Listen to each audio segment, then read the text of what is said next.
Agad na nag-viral ang post ni Sian Gasa na kung saan sinabi nitong nagkaayos na umano si Catherine Bernardo at Daniel Padilla. Ayon sa post ni Gasa ay 99.9% umano na maayos na muli ang Kathniel.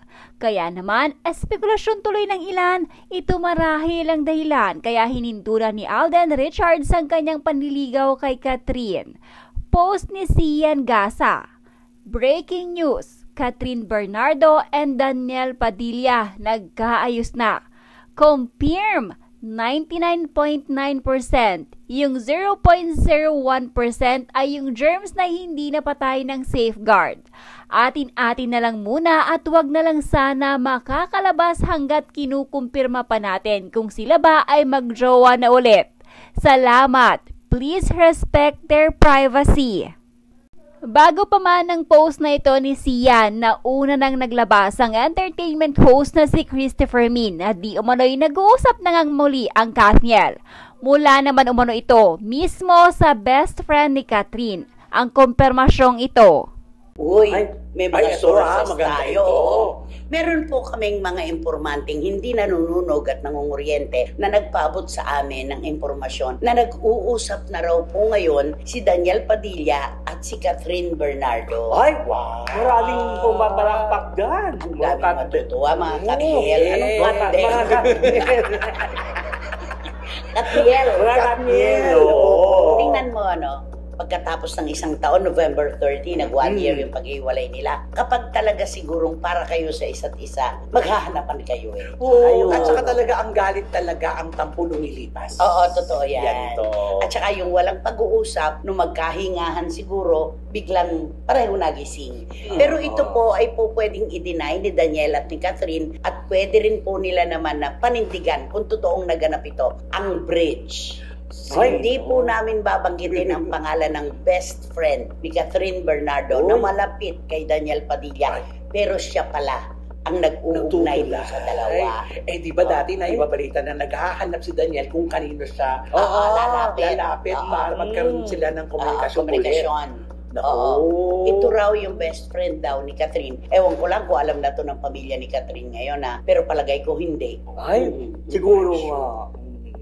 Kasi wala pa kasing nagsasabi sa atin na nagkita na eh.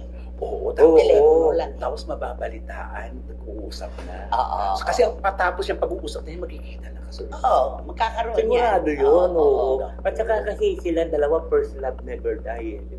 Ano? First love, never die. Pinulit. May S. May first love never dies. Kala ko, is die. May S. Alam mo ba, nang paulit ko one time yun off the air, sabi niya, dagdagan mo naman na S. Sabi ko, yun ang sasabihin mo, first love, never die. Yun ang sabi niya.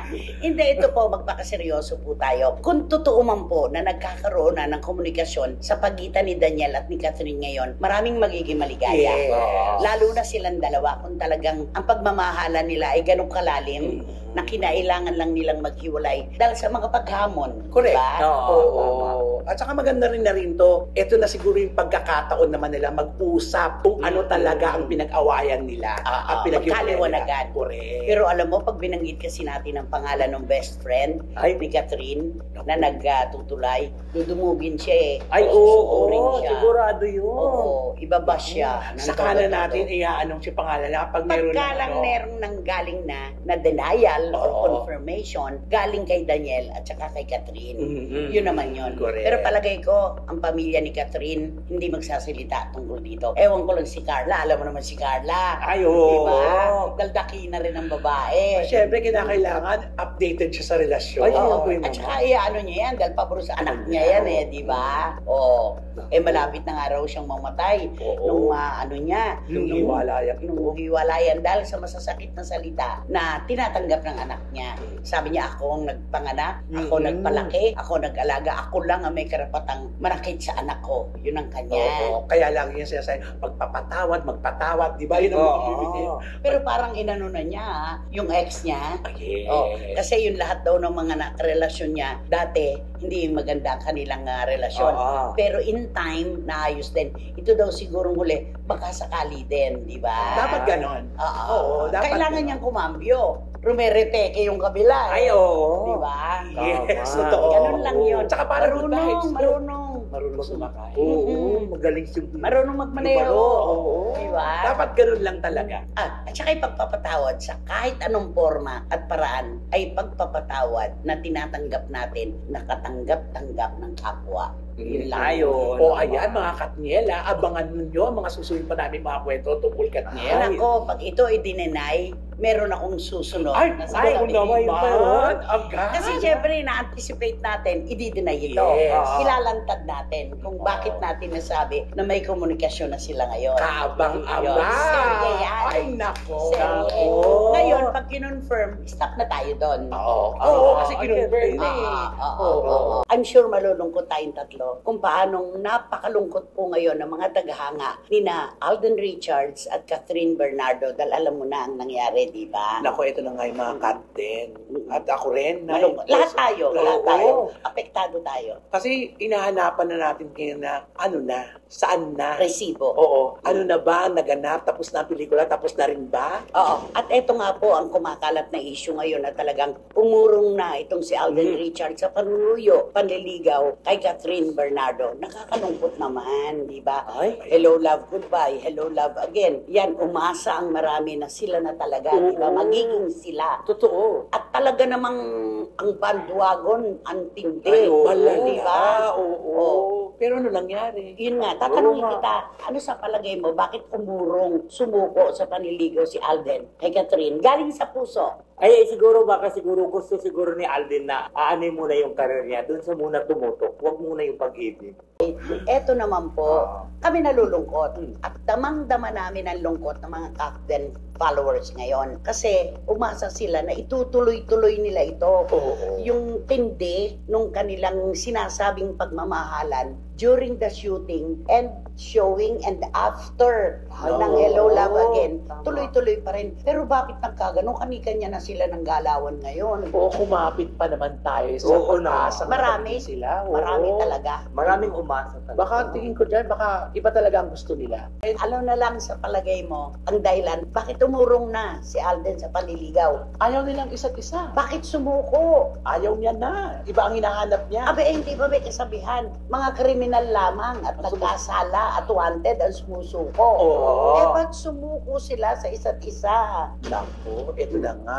Alam mo na, iniisip ko nga rin, akala ko rin talaga na Magiging sila. magiging sila. Umasa talaga naman ako. Mm-mm. Pero ngayon wala nang ayuda pa.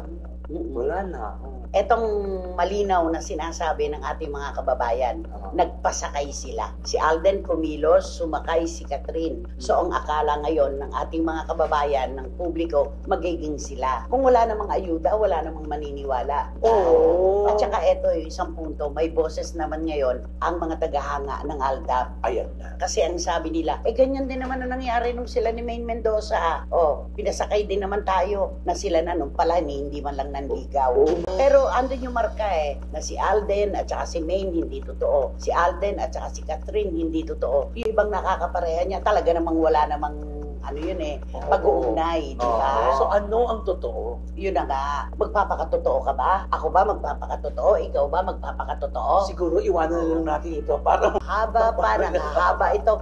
Marami pang magigising na mga sources na magsasalita totoo. tungkol dito. O lalo na, dito na, pinag-uusapan na natin ito. I'm sure, lahat ng mga, oo nga, marami mag-a-agree at marami kukontra. Meron at meron. Pero, At saka, ang dami ng tumatalakay, pero hindi ganon kadiretso. Kami naman po ay umasa din kasi. Oo, Apektado tama. tayo, di ba? Alam mo, hindi ko masagot yung tanong. Ako talaga, tanungin mo na ako ng iba, pero hindi ko masagot yung tanong na, bakit hindi nililigawan ni Alden si Catherine? Paano mo sasagutin yon? Hindi ko masagot yon. Oo, lalo ka na, malapit ka pa kay Alden. Oo, hindi ko masagot. Oo. Dahil hindi ko naman hawak yung puso niya. Yes. Hindi ko alam kung saan siya magiging maligaya at kung kanino siya magiging masaya. Iyon naman ang Di ba? totoo. Kumbaga, ipauubaya natin sa kanya yon. Magiging Pero kung tayo. ikaw ay diretso namin tatanungin ni Romel, saksi ang buong mundo at ang publiko. Sa palagay mo, ano hinahanap ni Alden? Ayun na nga, di ba? Sabi ko baka tumututok muna siya sa career. Kasi di ba mayroong ngayon mga chismis na ipapariya sa Siguro kay ang sagot mo doon, wala kay Catherine ang hinahanap ni Alden. Yun ang hahanapin natin. Di ba? Daig ka pa ni Romel. O, sagutin mo ng diretso. Ano ba kasi hinahanap ni Alden? O, Yun nga. alin? Siguro gusto niya pa kasi tumutok muna sa karir niya eh. Para na... Hinahanap pa niya yung karir niya, andyan Oo. na. O, Siyempre, Naabot alam niya na yung rurok ng naabot karir na niya yung kanyang pangarap. Kasi di ba mayroon ibang mga tao na pag nasa rurok na ng tagumpay, pag nandun na, naku, alam mo naman yung mga fans, mga selosa yan. Pagka mag-asawa na yan, di ba marami mga artista pag nandun na Huwag mo na biglang natin mag-asawa. paikutin. Ine-eklat mo kami. Tinda ka na lang ng pizza. Basta ito po ang malinaw. Nagkakaisa ang publiko. At kaming tatlo, wala kay Catherine ang hinahanap ni Alden. Ayun, Yun na lang ayun. yun.